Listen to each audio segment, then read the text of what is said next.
Good day and welcome back to Elementary 72 Gaming. Now, a part of this entire crazy series that I'm about to do is going to be actually pulling this entire series up to a new level.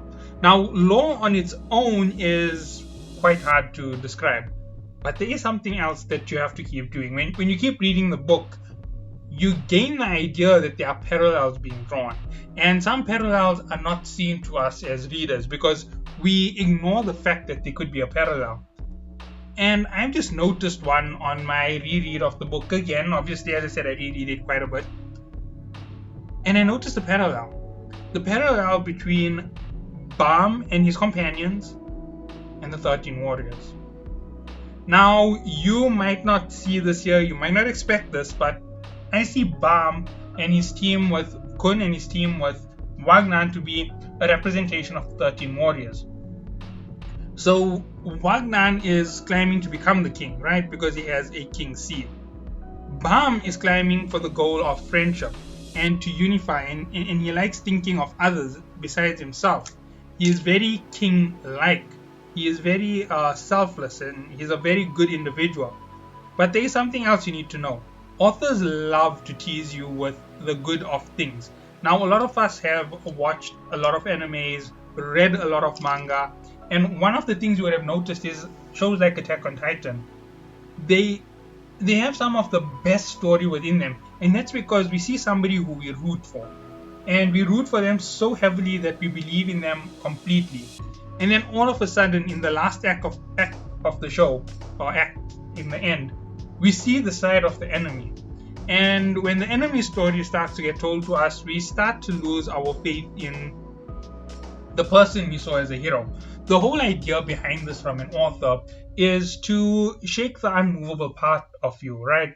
Like, if you had to look at our world itself and you think of the wars that are being fought and you hear the word terrorism being thrown around, and instead of looking at it from the side of the country that we thought was attacked, we look at it from the country who attacked them, and all of a sudden we see, hey, they've been attacked the same way for hundreds of years. Or, okay, I'm exaggerating, for 2 or 3 decades, and then they attacked back. Was it retaliation? Was it vengeance? Was it just? Was it unjust? And now all of a sudden, we have these horrible questions to ask ourselves, and we don't know where we stand. It's something that authors love to play with us with, and I also have read a few books on this topic. Like, there is a book which I'm reading where the topic is actually the good of one species over the good of everybody, and an endless cycle of hatred, and how they try to break it in the end, and how they decide to abandon everybody right in the end in a selfish ambition. It's one of the most unbelievable stories that I read. Literally all the way up till the last chapter, the last 9 pages, I was rooting for a certain side in the story, and then all of a sudden when I reached the last 9 pages, I'm actually heartbroken to think that I was rooting for them. And it makes me think, are heroes heroes? And are our superpowers the good guys in the world? And things like that. It always makes you ask the question, what started it? Who are the bad guys? And authors love playing with us. I'm not even going to joke. Think about Attack on Titan. We see Eren, and Eren's whole family is trampled by this uprising. Then we find out his father did something weird to him. It's just a little bit of a hint that something is going on. Then Eren tries to make it up to save his people. He makes it up even further, and he ends up making friends who he wants to cherish and protect. And then he ends up waging a war with another nation, and he repeats on them what they repeated on him. And the devastation is unbelievable from what he has done. We move on a few chapters later, and he's become the monster of the story all of a sudden. And we've read so much of it with him being the hero. And all of a sudden we're like, how can he do this? You can't kill him. You can't kill him. You can't have him die. And then we find out that he sacrificed himself so that his people would have a generation to actually move forward, to become more powerful, to have a chance of surviving. And that was Attack on Titan in a nutshell. It was such a hard ending. And some of the stories are going to play out within the tower. And obviously I've deviated far off the tower for this video. So while I was looking at everything that we're seeing, and there's always the parallel story of the monster, right? The monster always is the person who is a hero. When Jahaad first started climbing the tower, he was a light to his team. He was a beacon of hope, along with one of his side companions who he didn't get along with very well. Sorry, I'm making a mistake. And if you think about it, there's Viol and Wagnan. Wagnan wants everybody around him, but he wants to stand on top of everybody.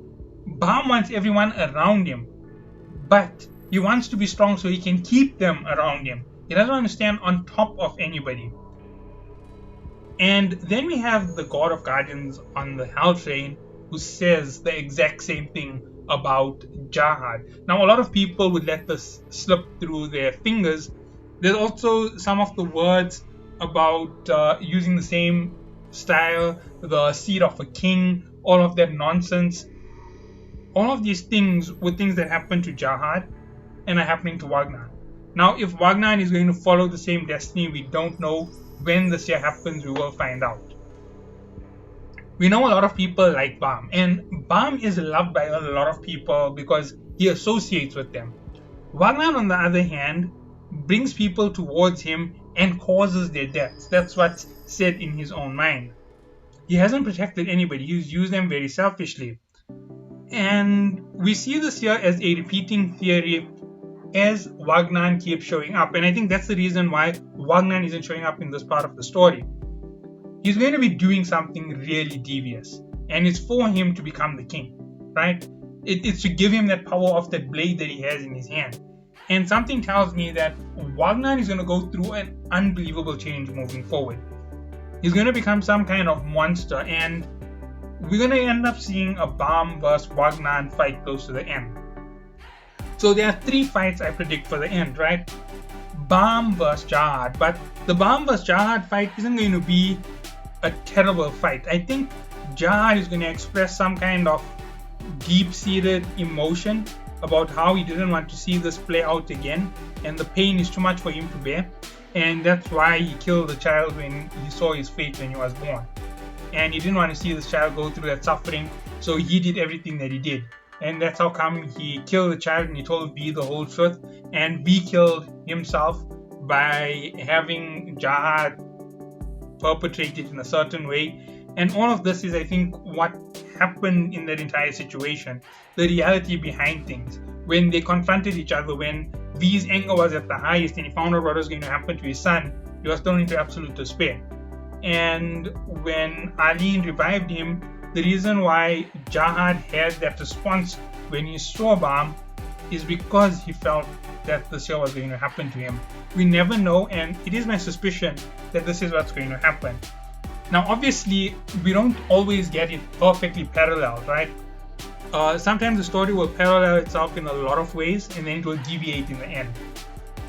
So, my prediction for the fights is Baum vs Jahaad, and Jahaad loses. Then Baum vs Rachel, and Rachel loses, obviously. We know Rachel will lose. And the last fight is Baum vs Wagner. Now, this is where the whole theory of the tower is going to go into chaos.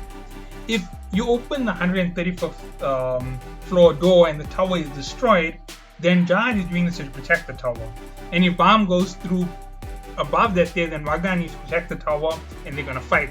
If Baum wins, he's a bad guy. If Baum loses, he's still the bad guy, right? We don't know what's going to happen on that fight, but I suspect that fight is going to have a lot of chaotic things happen, and that is where we're going to see a lot of things for Baum and the rest of his teammates when they pass that level. Now, we need to wait for that, and judging from where we are on the 63rd floor, if I'm correct, that's the nest, or the 64th floor, we're not that far from halfway through the story, right?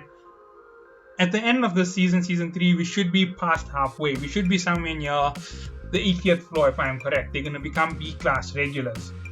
And once they become A-class regulars, they're over the 100th floor. So, looking forward to all of this. I'm going to suspect we're going to get a lot of episodes from SIU. And in 4 weeks' time, we're going to get a short hiatus, right? The reason is every time a season ends, there's going to be a small break in between. And once the season break is over, we're going to come back with a phenomenal arc, the Princess arc, if I am correct. Now, if you remember the Hell Train was a really long arc. It was incredible. It was absolutely full to the brim with entertainment.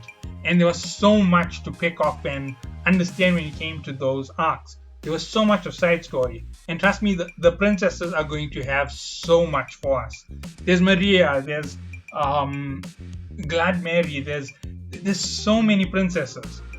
And the moment this comes to that point, we're going to have some fun with the story, because a lot of things are going to start flashing out, and little hindrances of what happened with Arlene are going to show up at this point in the story.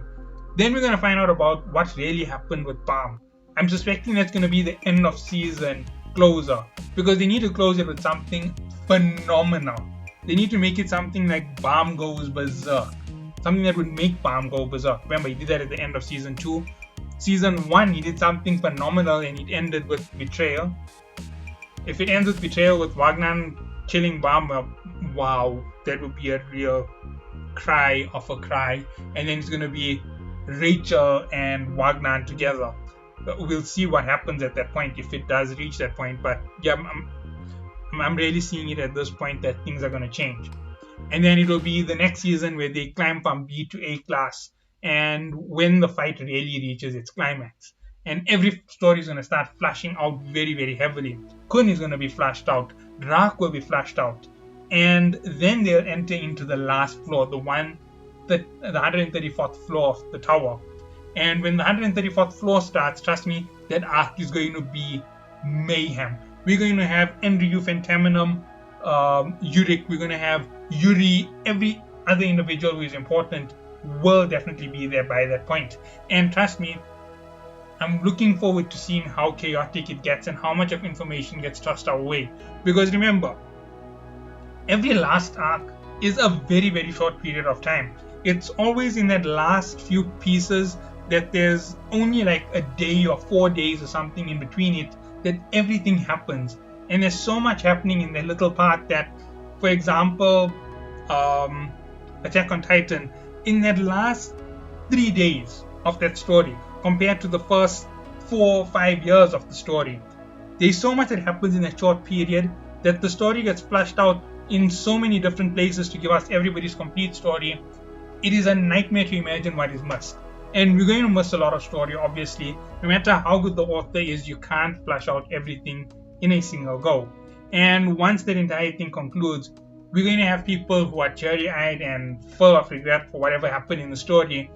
And my suspicion is Balm isn't going to be the villain, although it is a very strong point that he could become the villain. I'm just hoping that he doesn't, and we're going to see Balm finally cross that 134th floor barrier. That's what I actually want to see. I think even if he is the villain, he's going to do it. And when the tower comes crumbling down, we're going to find out that Balm was the access of the tower, the ultimate access of this current part of the story. And then we're going to enter into end-user tales, where the ultimate accesses are all going to start showing themselves. Obviously, we're not going to get all the stories all at once. Something tells me SIU is going to give us the end-user fights, and then he's going to do backstory through his assistants. Hopefully that's how he does it. He gives them a nice chance to give us backstory on each of the end users and their life's tale to where they ended up in that final battle sequence. I'm hoping that's how it goes. Catch you all then. Have a good day.